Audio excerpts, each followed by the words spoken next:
ఇగో మేము పేదలకు అన్యాయం జరిగినాం, అవసరమైతే నా ప్రాణమైన వదులుకుంటా పేదలకు పెరిగి పద్ధతి మళ్ళీ చెప్పిండా చెప్పలేదు. ఎందుకు చెప్పిందంటే ఇగో గిందుకు చెప్పిండు చూసుకోవాలి. ఇగో ఆరు దాటితే యుద్ధం అన్న బంద్ చేస్తారు కానీ మా రాజాన్న యుద్ధం ఆగుతలేదు. మంత్రి పదవి కోసం 24 గంటలు యుద్ధం చేస్తాను. ఈ దేశ చరిత్రలో ప్రపంచ చరిత్రలో రాజుల చరిత్రను కూడా 24 గంటల యుద్ధం చేసే చరిత్ర ఉండదు. పొద్దు కిందలు ఆరైందంటే పోయి ఇంటికాడ పనుకొని తిని పని మళ్ళీ తెల్లారు వచ్చి యుద్ధానికి వస్తారు. మా రాజన్న రేవంత్ రెడ్డి మీద చేసే యుద్ధం ఆగుతలేదు.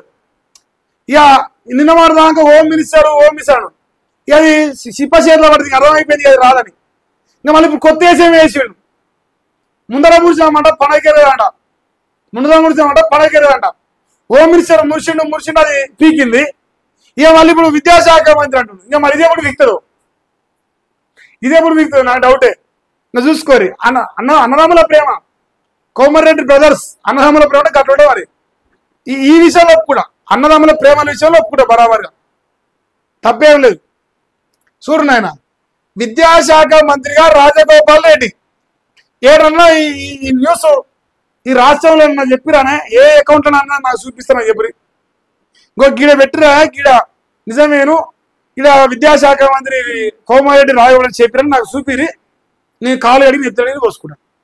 ఈ డబ్బా డైరెక్ట్ డబ్బు పట్టుకొని డోలు కొట్టుకుంటాడు ఆయనే. ఇప్పుడు బాసు రాజన్న ఇంకోటి చూసిన బాసు రాజు అంటే కథ మా మునుగోడులో నుంచే వచ్చింది ఆ పోస్టు. ఇక మా మునుగోడునే ఉన్నారు కదా జనాలు మరి. అందువల్ల ఆ పెయిడ్ ఆర్టిస్టులు బాగానే కష్టపడ్డారు. ఇక విద్యాశాఖ మంత్రిగా మునుగోడు ఎమ్మెల్యే కోమరెడ్డి రాజగోపాల్ అంటూ సోషల్ మీడియాలో ఓ ఫోటో వైరల్ అవుతుంది. Komareddy Rajanna paid artist team అని పెట్టుకుంటే బాగుంటుంది. సో పెయిడ్ ఆర్టిస్ట్ టీం పేరుతో సోషల్ మీడియాలో హానరబుల్ ఎడ్యుకేషన్ మినిస్టర్ నేమ్ బోర్డుతో రాజగోపాల్ కుర్చీలో కూర్చున్నట్టు ఫోటోలో కనిపిస్తుంది. మరికొన్ని రోజుల్లో ఆయన విద్యాశాఖ మంత్రిగా కాబోతున్నారంటూ ఆ పోజులో రాసుకొచ్చారు. కాంగ్రెస్ ప్రభుత్వం ఏర్పడిన నాటి నుంచి మునుగోడు ఎమ్మెల్యేకు మంత్రి పదవిపై చర్చ నడుస్తున్న సంగతి తెలిసింది. స్వయంగా రాజగోపాల్ రెడ్డి కూడా మంత్రి పదవిపై ఎన్నోసార్లు కాంట్రవర్సీ కామెంట్లు చేసింది. సంతోషమేనా?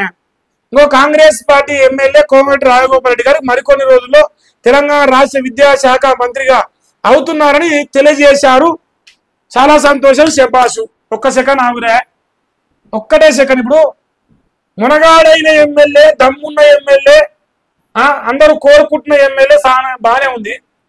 వీళ్ళు ఒక గ్రూప్ ఉన్నదా మరి రాజన్న విద్యాశాఖ మంత్రి అయితే ఏం పడుతుంది అనడానికి ఒక చిన్న ఎగ్జాంపుల్ పట్టుకొచ్చిన. ఇలా మీరు అబ్జర్వ్ చేస్తే ఇలా ఏం పెట్టిన ఇక్కడ ఫోటో ఏముందా, ఈ ఫోటోలో ఏముంది ఒకసారి మీరు తవ్వాలి. ఎందుకంటే మా రాజన్న విద్యాశాఖ మంత్రి అయితే నాకు కూడా సంతోషమే.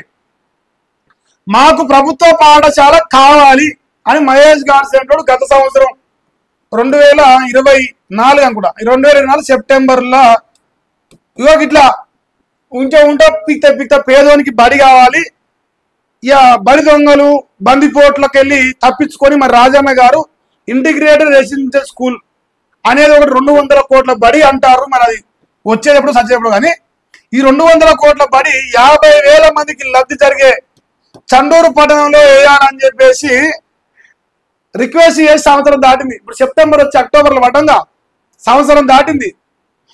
ఇది వీకలేరు అంటే కానీ విద్యాశాఖ మంత్రి వీక్తారట. నాకేం వాళ్ళు వచ్చిపోతాను చెరపాడు గారు. ఒక బడి కట్టి లేని డైరెక్ట్ విద్యాశాఖ మంత్రి అయి పొడుతాడా? ఏమనంటే నా మీద కేసు పెట్టాలి, నన్ను చిత్రహింసలు పాదేయాలి, బెదిరియాలి, ఇంకోటి చేయాలి తప్ప బడి మాత్రం వద్దు. ఓట్లు కావాలి, మళ్ళా ఓట్లు కావాలి, సీట్లు కావాలి, మంత్రి పదవులు కావాలని పని మాత్రం పద్ధతి లెక్క అనుకుంటాడు. 12 నెలలు దాటింది ఈ బడి కట్టి చేతగాని కథలో ఉండి పడుకుంటున్నాడ. ఇప్పుడు ఈయన మంత్రి పదవి అయి పొడుతాడు. ఇప్పుడు బాసు రాజన్న ఈడ పొడుతుండు రాజన్న. అరే ఎమ్మెల్యేగానే పనికొస్తాడు, ఇక మంత్రికి ఏం పనికొస్తాడా? ఇప్పుడు గూట్లో ఉన్నది వీక్తే ఏంటో ఉన్నది వీకొచ్చు, గూట్లో ఉన్నది వీకలేడు అంటే ఏంటో వీక్తాడు వేయడు. ఈయన ఉంటాడే. ఈయన గారు ఒక బడి కట్టిస్తానికి, ఒక గుడి కట్టిస్తానికి చేతగాక ఏమనంటే చేతుల పైసలు అంటాడు. ఆనకాను ఇంకన్నా కంపెనీల కళ పట్టుకొచ్చి దాన ధర్మాలని కథలు చెప్తాడు. ఆ లెక్కలు మొత్తం బయట పడుతున్నాడు. కంటి ఆసుపత్రుల లెక్కలు మొత్తం గిసవంటి కథలు పడుకుంటున్నట. జనాలకు, పేదలకు ఓటేసిన జనాలకు 40,000 మెజార్టీ ఎంతో గెలిచిండు ఆయన ఆ ఎర్రాండల ఓట్లతో. సరే గెలిచిండు. మరి ఈ ఓటేసిన దాంట్లో వీళ్ళ పిల్లలు లేరా? రాజన్న ఓటేసిన వీళ్ళ పిల్లలు లేరా? నాకైతే పిల్లలు లేదు, పిల్లలు లేరు. నేనైతే వాళ్ళు చదువుకోను కదా. పేదోళ్ళకు ఉపయోగపడతారా బాబు అని చెప్తే అది అంటారు. ఈయన విద్యాశాఖ మంత్రి ఇప్పుడు మనకు కొడతాడు. ఈ శరప్ప అడుగా హోంశాఖ అయిపోయింది, ఇప్పుడు విద్యాశాఖ. ఇంక రేపేందో, రేపు ముఖ్యమంత్రి అంటారు డైరెక్ట్.